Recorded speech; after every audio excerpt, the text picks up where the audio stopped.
Wednesday evening, and thanks so much for joining us tonight at Up North Live Unscripted at 6:30. It was a pretty nice day across northern Michigan, a day that Joe is calling a bonus Sunday. Is that what you said earlier? Yeah, Sunday meaning sun. Yes. During the day. Yes, good point.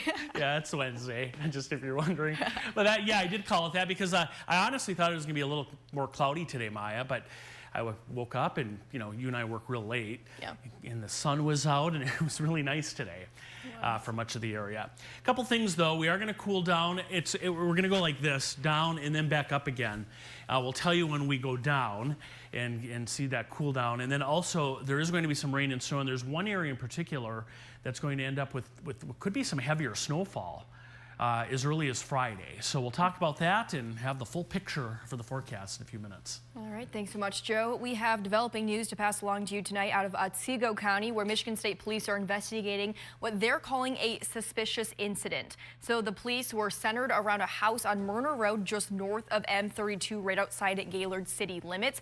This video is from our reporter, Daniel Zivian. He has been on scene all day. He says the road now looks a little different. It is back open after being closed for about 6 hours. Investigators have been going in and out of that portable crime scene response trailer that you just saw a couple seconds ago, actively looking at evidence in the last hour. Now, Daniel got there around noon, and that's when the road was blocked off, and along with the several cruisers and unmarked cars is that trailer from the Grayling Forensic Lab. Now, Daniel spoke with a neighbor who said they saw firemen wearing some kind of tank entering the house this morning, but the neighbor didn't know anything about the house or even who lives there.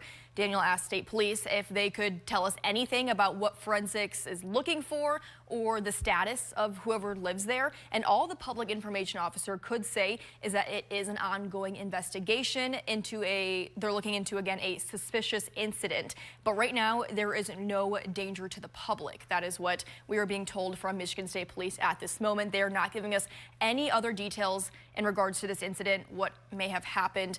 But we will hopefully learn more, and of course, once we do learn more, we will continue to update you online, upnorthlive.com, and on air whenever we do get additional details. All right, well, tonight we are launching a new series on Up North Live News. It is called Closed Cases. So you'll be hearing about these different cases through the words of investigators, and our Allie Baxter kicks the series off in Grand Traverse County with a conversation with Sheriff Mike Shea.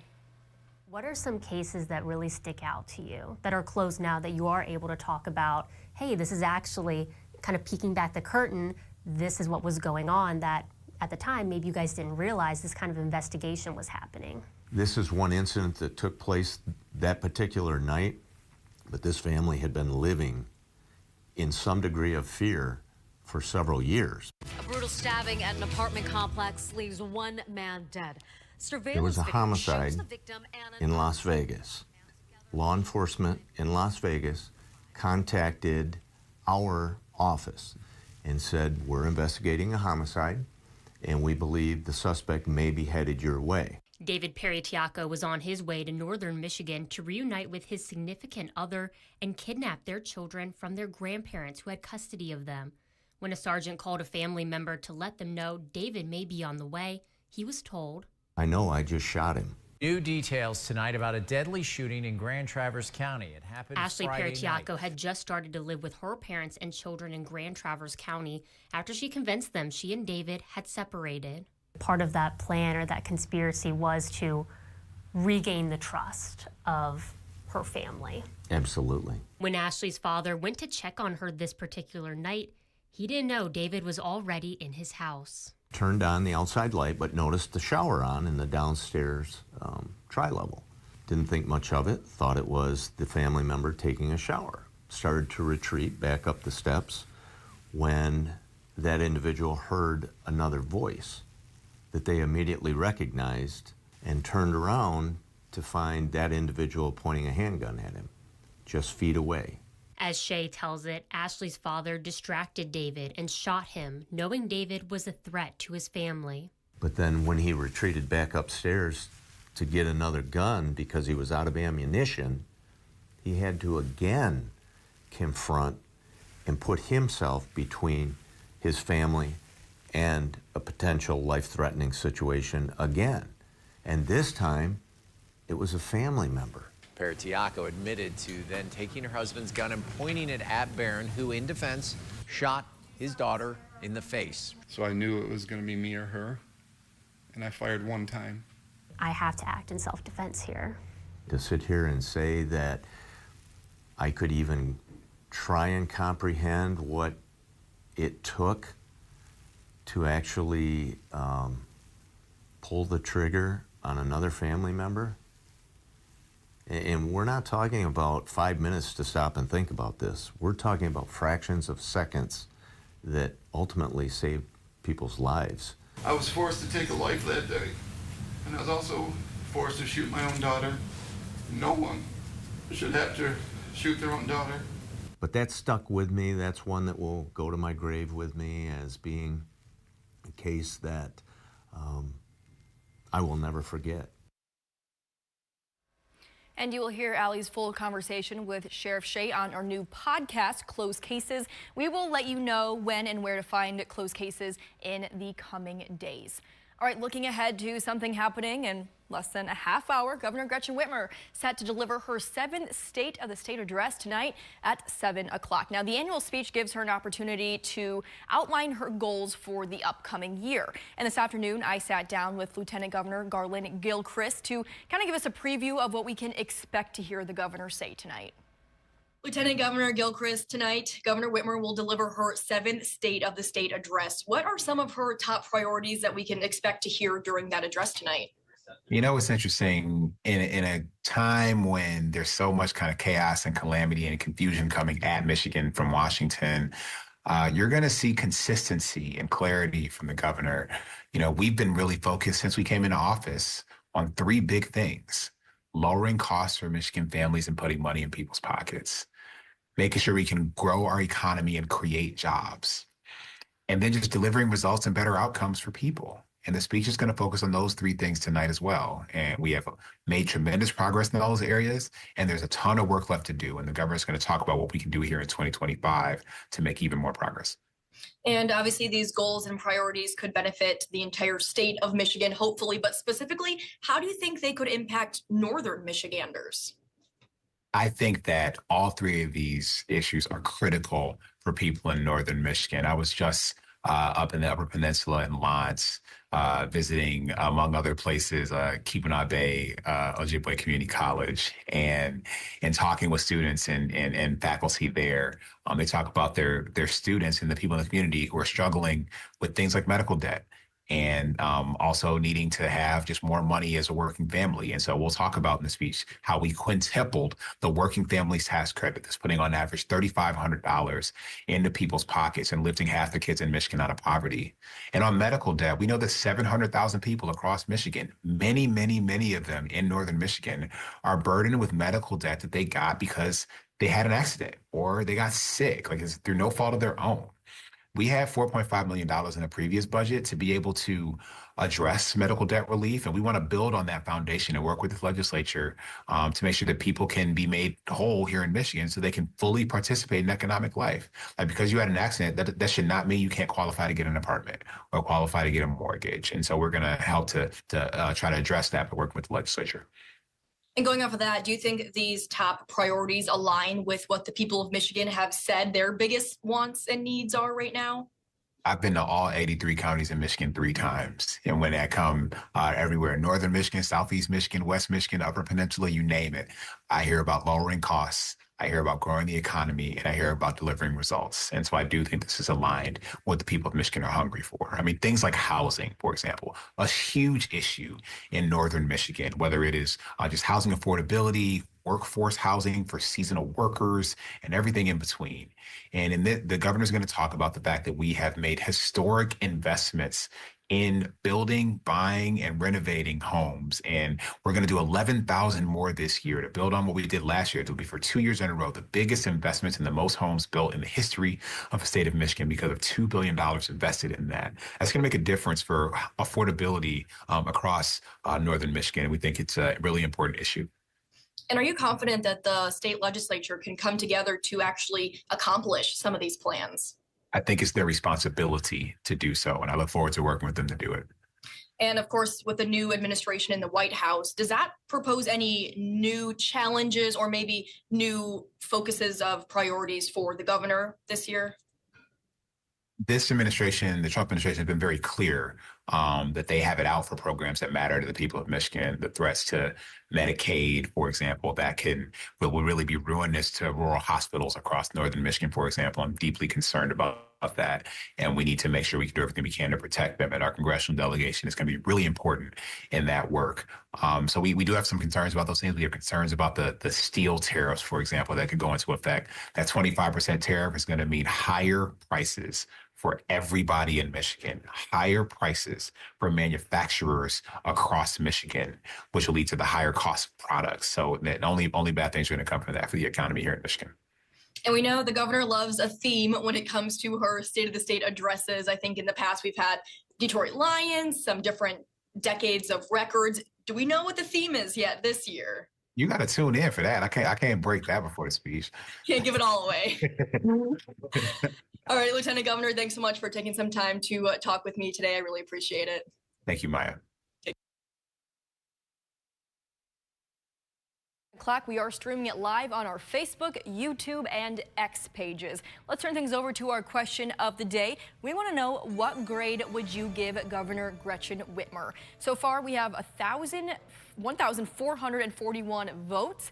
You can scan the QR code on your screen right now if you haven't voted yet, and we will take a look at some of those results towards the end of the show. But before we take a quick commercial break, we have a new Exploring Michigan to share with you. So meteorologist Will Haney with our sister station down in Kalamazoo visited the Grand Rapids Public Museum and shares with us why it's such a unique destination. Located in the heart of downtown, the Grand Rapids Public Museum stands as a treasure trove of history, science, and culture. Today, we're checking out what makes this a must-stop destination on your next visit to Beer City. You got time to play a game? This is a vibrant place. It's a place for the community, and it's an educational institution at its core. A destination to be curious. Everybody who visits, should see a little bit of themselves, should see something familiar when they come to the museum.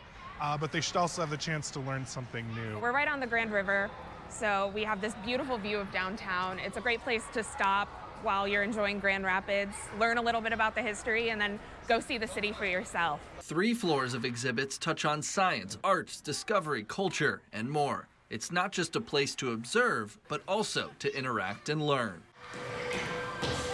So there's a lot of hands-on activities in the museum where kids can play with things and get acquainted with concepts through experiences. One museum mainstay feels like you've been transported back in time. The streets of Old Grand Rapids is a recreation of what Grand Rapids would have looked like in 1890. We have our Nature of Color traveling exhibit, which will be here through April, which is just a really fun sort of scientific look at color and all the ways that it has influenced history and our lives today. We try and have a really good mix. No matter what you're interested in, there should be something for you here at the Public Museum. You won't want to miss the Roger B. Chaffee Planetarium to embark on a journey through the cosmos. Music fans can check out the planetarium's Concerts Under the Stars series, a fully immersive experience. So live music in the planetarium, and we match up local artists with local visual artists. So they create these stunning visuals to go along with the music that then play on the planetarium dome while the band is performing. Part of the museum's riverfront exterior is receiving a big mobility upgrade. This includes the famous 1928 Spillman Carousel, set to reopen later this year. These shared experiences become cherished traditions. Seeing that generational community experience, that everybody has seen these exhibits and continues to return to them with their kids, and then those kids' kids. That's pretty cool. So if you're looking for a destination to spark your curiosity, be sure to visit the Grand Rapids Public Museum. With rotating exhibits and year-round events, there's always something new to check out. Exploring Michigan in downtown Grand Rapids, I'm meteorologist Will Haney. And you'll have much more in your forecast for the rest of the week in just a couple of minutes. I'm Jada Johnson from Big Boys TV, and the Fish and Game Report is sponsored by Johnson's Propane.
It was another day of warmer temperatures and a little bit of sunshine, which means more melting. We're actually seeing roadways and a little bit of dead grass for the first time in months. But Joe, I'm sure we're due for some more snow here pretty soon, right?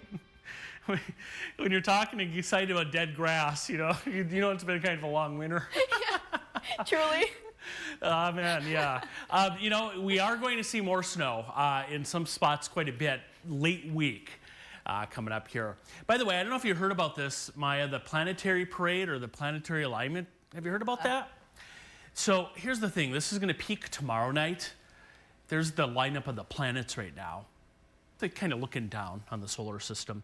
But here's what it looks like. So if you look south, you could do this tonight because we have fairly clear skies still. I just think it's going to be a bit too cloudy tomorrow night. We'll see. But if you look south and then more to the east, you'll be able to see Mars and Jupiter, and then also Uranus, Neptune, and Saturn as you look more to the southwest. Venus should be very visible. Mercury kind of hard to see.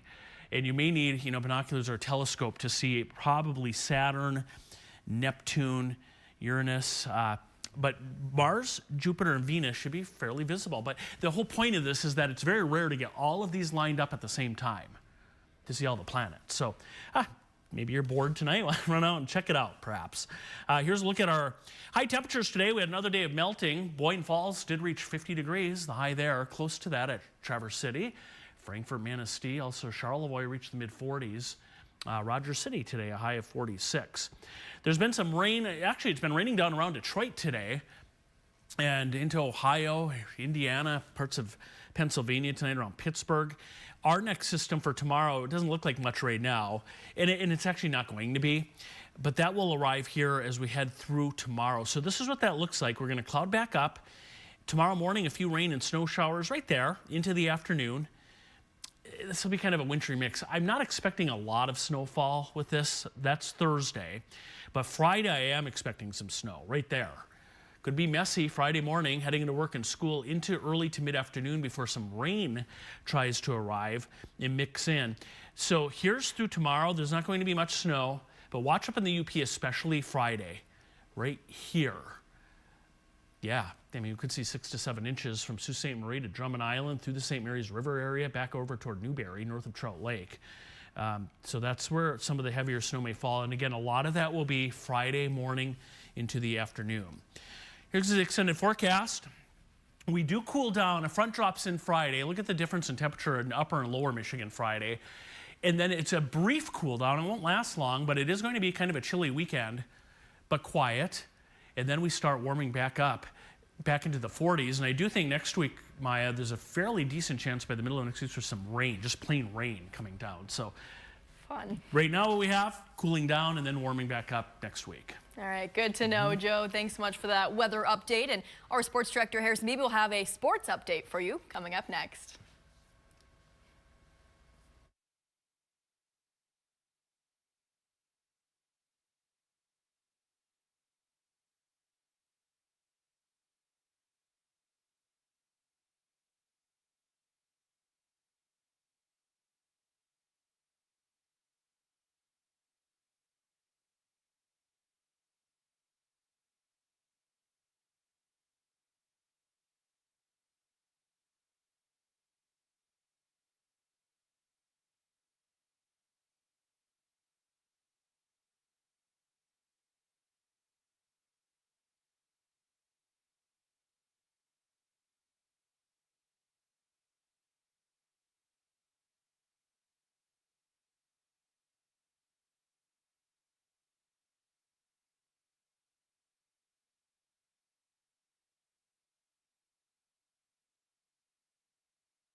Boys basketball district semifinals are underway, and for a preview of tonight's matchups, let's turn things over to sports director Harrison Beebe.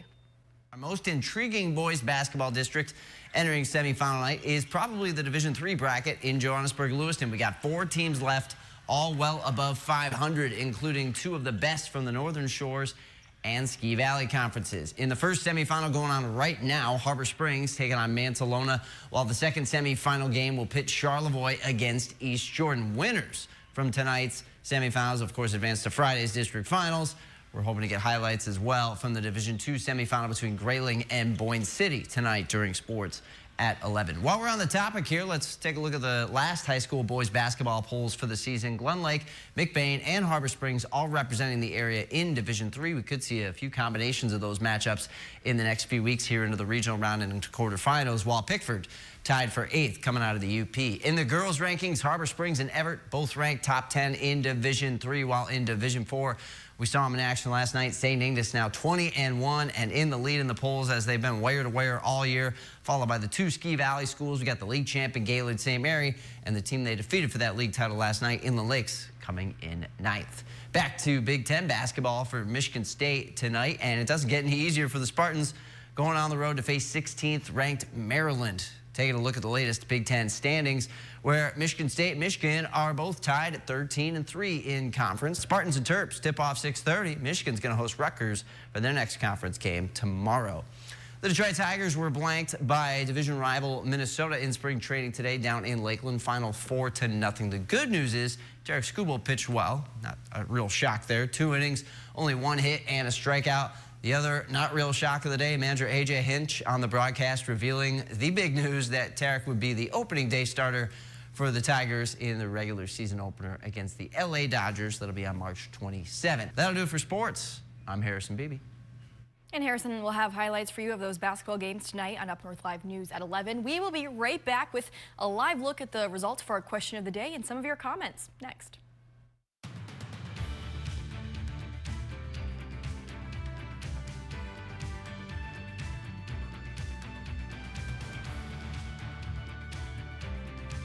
Salon services are furnished by Epiphany Advanced Academy in East Acme.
What grade would you give Governor Gretchen Whitmer? We have 1,560 votes.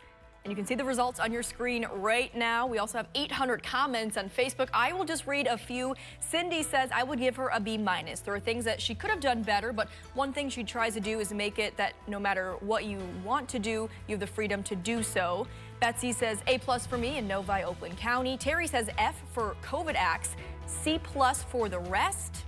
Dan said, I would say a D at best. We're not increasing our tax base, and population is stagnant at best. We'll be sure to tune into our State of the State address happening at 7 o'clock right after this, and we'll see you tonight on UpNorthLive News at 11 for a recap of that.